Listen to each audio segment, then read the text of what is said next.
everyone! Welcome back to our channel. Andito tayo ngayon sa Kitchen Aroma sa Kalumpang, Binangonan. So, kumain kami dito sa lugar na to kasi try namin. Tapos, sorry, hindi na namin napakita yung before kumain. After na yung papakita namin. Kasi gutom na kami nung dumating kami. So, hindi na namin may papakita yung food niya before serving. So, kasama ko ngayon yung mga kapatid ko, tsaka bayaw, tsaka mga pamangkin. So, ano ba yung final verdict natin dito? Sino gusto mauna sa inyo?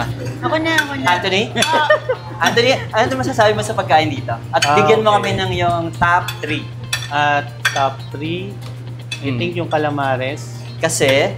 Ano siya? Masarap naman yung pagkakagawa niya. Crispy? Crispy rin siya. Tsaka bagong luto na nilabas din nila. Okay. Anong special sa kanya? Wala naman siya. Wala mo siya special. Okay, next. Pero isang normal thing pa rin naman kahit sa labas. So, same. Next is, ano bang masarap? Na isa pa. Ano yung may sauce kanina? May sauce? Chicken na... Flavored chicken. Flavored chicken. Ayan, masarap din siya. Although okay. medyo spicy. Ayan. Next, yung last is yung... Ano to? Kare-kare. Kare-kare. Masarap din siya with the bagoong. Yung bagoong is normal.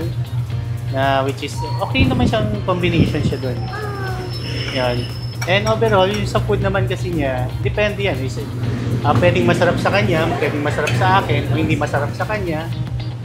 Is subjective kasi kung sabihin mo lahat masarap. Correct. And ano kasi siya okay naman, normal naman. Masarap pa rin naman. Overall experience, babalik ka pa dito? Oo naman, babalik pa rin naman. Okay. Sa price? Price, medyo ano lang, baka konti pang babaan pa. Baba ng konti? Yes. Okay, thank you. Siya nga pala si Anthony, asawa ng sister ko si Arlies. Gold? Yes. Ano masasabi ko sa food? Masasabi ko, sa akin kasi number 1 ko sa food na natikman ko is yung chicken buffalo. Yung may, basta parang masarap siya. Yung sauce niya, tsaka yung chicken, masarap. Then second is yung calamares. Actually, favorite ko kasi talaga yung calamares. Tapos nagko-compliment pa yung yung sauce niya. Then third is yung kare-kare. Kasi syempre gusto natin ng gulay. Okay, meron pa dito. Okay. Okay, overall, babalik ka pa dito? Medyo affordable din naman kasi. Yung price? Tsaka, yes. Tsaka Yung location? Location, Kamusta okay ang naman. itsura? Okay naman din, presko. Yan. Aesthetic ba yung lugar? Yes. Okay. May gusto ka pang i-chika or okay ka na? Ayun Okay, lang. next naman natin si Arlies. Arlies, ano masasabi mo sa lugar? Sa lugar, okay siya. Ngayong oras lang kasi medyo mainit kaya may pan ako. Anong oras ba ngayon? So, it's almost 3 o'clock, ganyan? So, dumating tayo dito ng 1:30. So, medyo mainit talaga, pero mas pinili namin dito sa labas kasi mas feeling namin mas Aesthetic yung lugar. yung lugar, maganda. Kesa doon sa aircon. No, maganda yung yung view. Ayan. In terms of Food. Ang top 3 ko, kung sabi ko, yung una is yung flavored chicken. Kasi, hindi ito wala namang special doon, pero masarap yung pagkakagawa niya. Tapos, spicy pa. Sakto nasa labas kami ng walang aircon, so medyo pinapawisan kami. Ako, pinawisan ako kasi maanghang talaga siya. And then, yung pangalawa ko is yung kare-kare. Masarap siya. Yung bagoong yan, normal lang, pero yung meat kasi niya, yung combination, magiging masarap talaga siya. Pero yung crispy talaga yung yung nagdala kasi dun sa crispy pork to, no? Ayun. Bagnet. Bagnet, ayan. Yun yung nagdala para sumarap ka. Tapos yung top 3 ko, at last one is yung calamares. So, siya, sinurf sa amin ng mainit pa, crispy, kaya siguro na-appreciate ko yung calamares. Babalik ka pa ba dito? Oo, babalik ako dito kasi actually pangalawang beses ko nang kumain. So, nagustuhan mo din siguro yung price? Oo, well, kung compare kasi din natin sa Manila area. Look at the Parang camera. same kasi ng price dito eh. So, I suggest na medyo i-babaan natin ng konti lang. Para Okay. mas magiging mas maraming customer na pwede. Okay, thank you para sa ating last. Ano nga nickname mo? Hi ka naman sa ating camera. You guys can just call me Flora. Flora. Yeah, most Okay. people call me Flora. Flora, okay? Laura. Okay, Miss Flora, para meron tayong Gen Z na kasama dito. What can you say about our food? English ka ba o Tagalog? Taglish. Taglish, go. So, I'm a very huge fan of savory foods. Savory, uy! I-google ko yung savory. Sabi ng Google, is malinamnam. Okay? Yeah. And I like sweet and sour taste. That's your top one? Or top two? No. I mean, the taste sweet and sour. So, ang top 3 ko is sisig. Sisig. Sisig for the sour. And then, Shanghai. Okay. Spring rolls for the sweet and sour, the sauce. And the last one would be calamares. Okay. Why is that so? Kasi ang sausawan nila is either sweet and sour sauce and Look at the vinegar. Okay. Kaya yun yung top 3 ko. And when I tasted the food here, sisig calamares and Shanghai rolls, very crispy siya. And very yung taste niya. Eh, nakalimutan ko pala yun. Okay yun. Yung Hindi ko natikman Yung yung Calamares. Shanghai rolls. Okay. Kasi pinapapak namin ng loob. Yung Ah, Shanghai okay. rolls doon sa sweet and sour yung sauce niya. And nagka-complement yung taste nila each other, di ba? While yung sisig, it's the same. Same as calamares. Sobrang nagka-complement yung sauces nila with their own special vinegar sauce. And yeah, I think that's it. I like it! Parang gusto ko tayo sama sa mga food review. Very detailed, right? Basta Magaling pa sweet si and Chabing sour, eh. sweet and sour. We learned something new today. Kasi Miss So, Flora pala. Si Miss Flora. Okay. Oh. About last? Okay, last question. Would you recommend this to your Gen Z? Or are you Gen Z or Alpha? Gen Z. Okay, would you recommend this to Gen Z trauma peeps you have? Yes, actually yung mga ka-coworkers ko. Na actually tayo classmates- guys. Okay. Yeah, classmates ko, they're all from Manila, Makati. I think they would like this place kasi it's Binangonan, province area, diba? Yes. Away from the hustle and bustle from Makati. Mhm. Parang you're taking a break from the hustle and bustle. Talagang you're having a laid back feeling. Then, Tapos yung view din. yeah. Parang, di ba? The view is very great. Away from the Cameraman. city. Pakita nga yung gilid natin. Okay? Kasi meron siyang view. Yeah, it's away from the city. Wala kang makikitang buildings dyan. Walang jeepney, walang bus, walang Okay. traffic. It's just away from the city. I like the vibe. Thank you very much. Candidate number 1. Okay. Candidate number 2, we have a special participation of Lance. Lance, would you like to comment? Or How about you? just invite comment your... ka lang. No comment is his comment. That's very huge comment.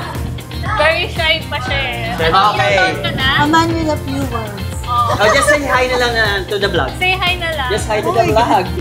Hi. Hi. Oh, di ba? Very Hi. shy. Very cute. Batiin mo naman yung mga Knights of the Altar ng Binangonan. Hi naman Hello. yan. Ayaw mo na?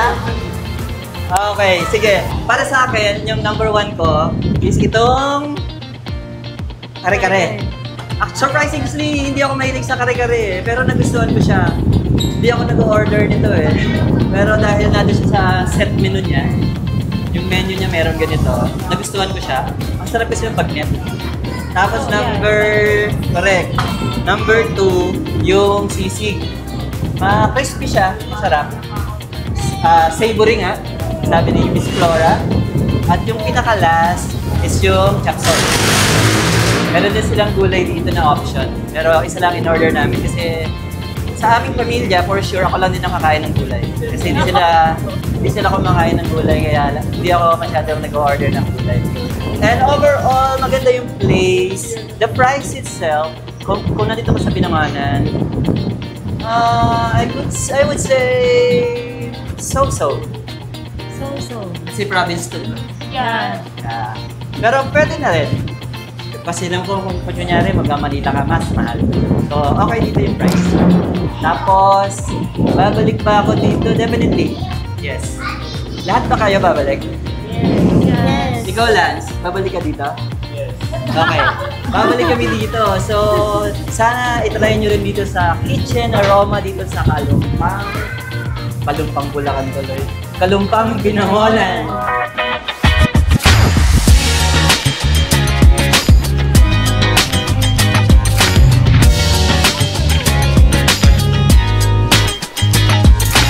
Hello everyone!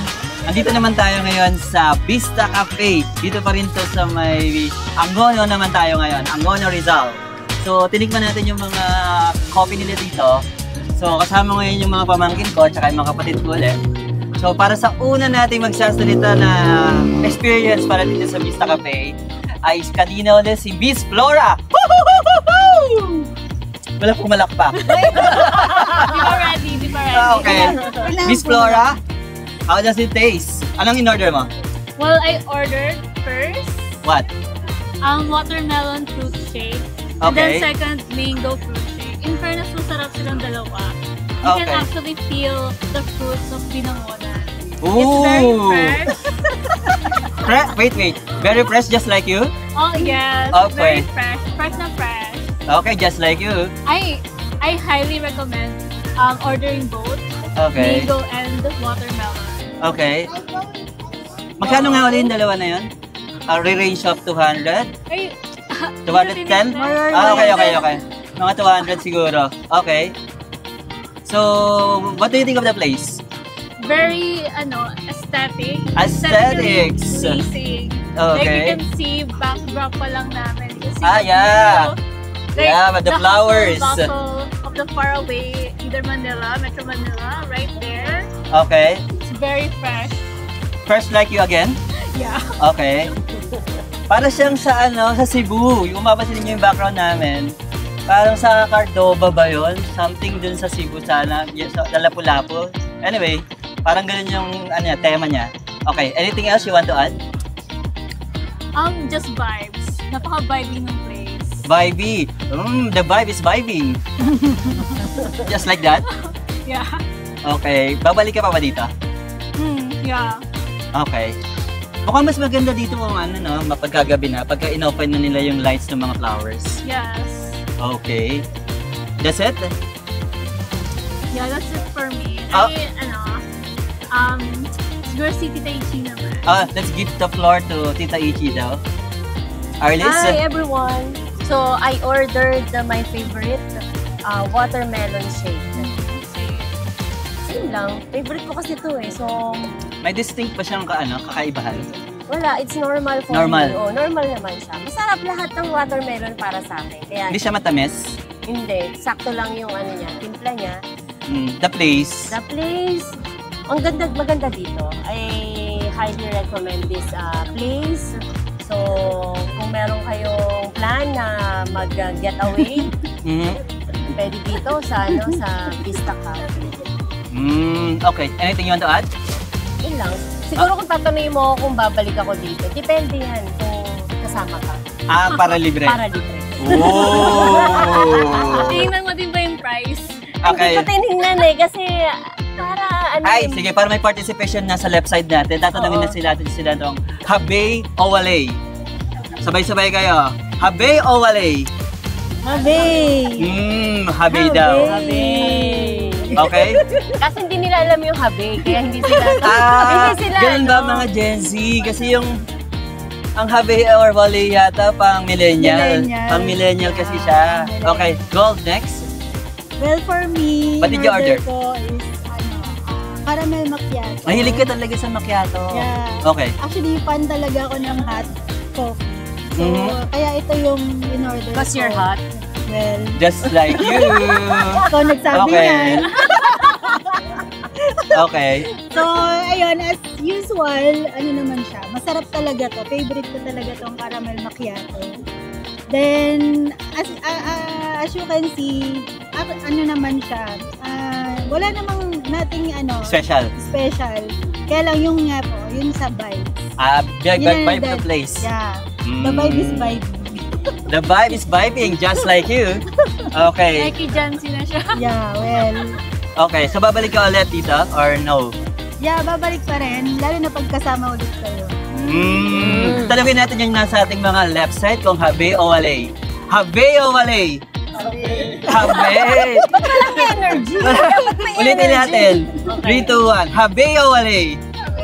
Uy, pwede na, pwede na. changes no? Lumakas na lang ko. Teka lang, kadyansi mo sila, di ba? Sino gusto mong tanongin sa kanila? Si G naman. Si G, Bigay mo sa kanya yung mic mo. Ito. G, what can you say? What did you order? Berry matcha po. It's a combination of strawberry and matcha. So, I'm expecting a combination of bittersweet taste, but it's mostly sweet. Wala yung strawberry or what? Wala pong matcha.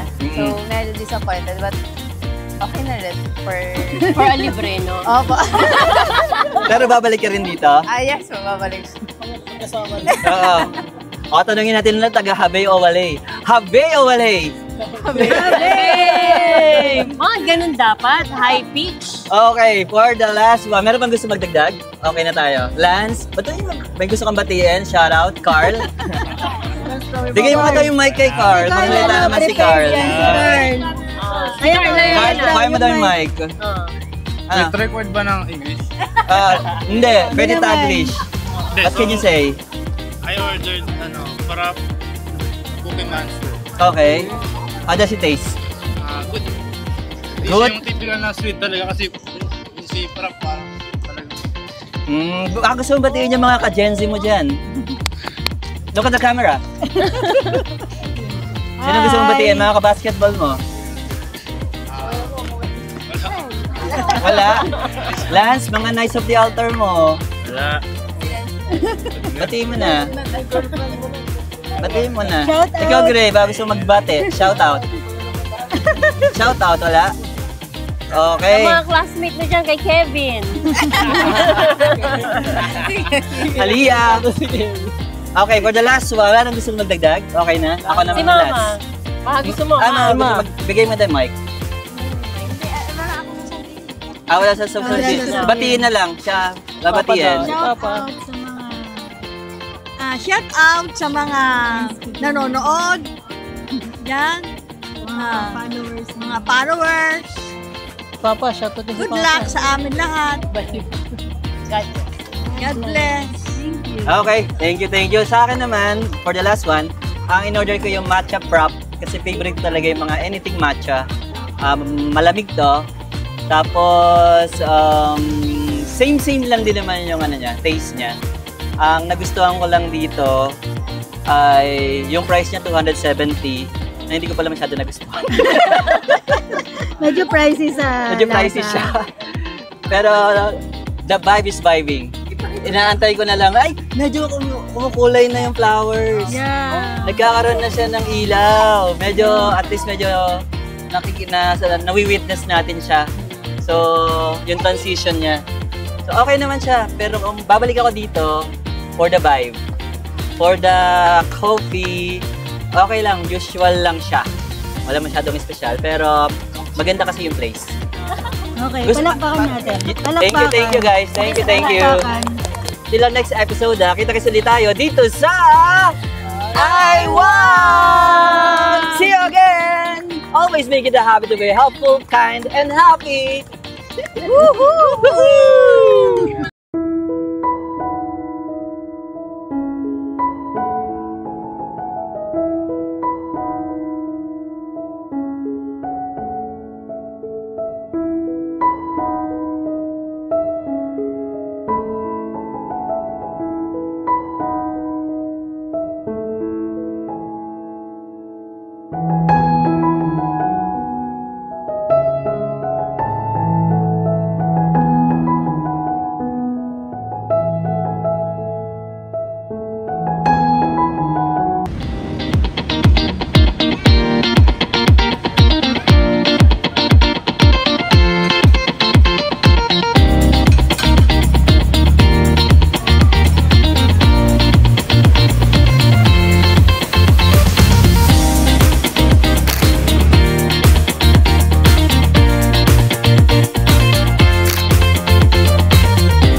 Okay na. Okay na.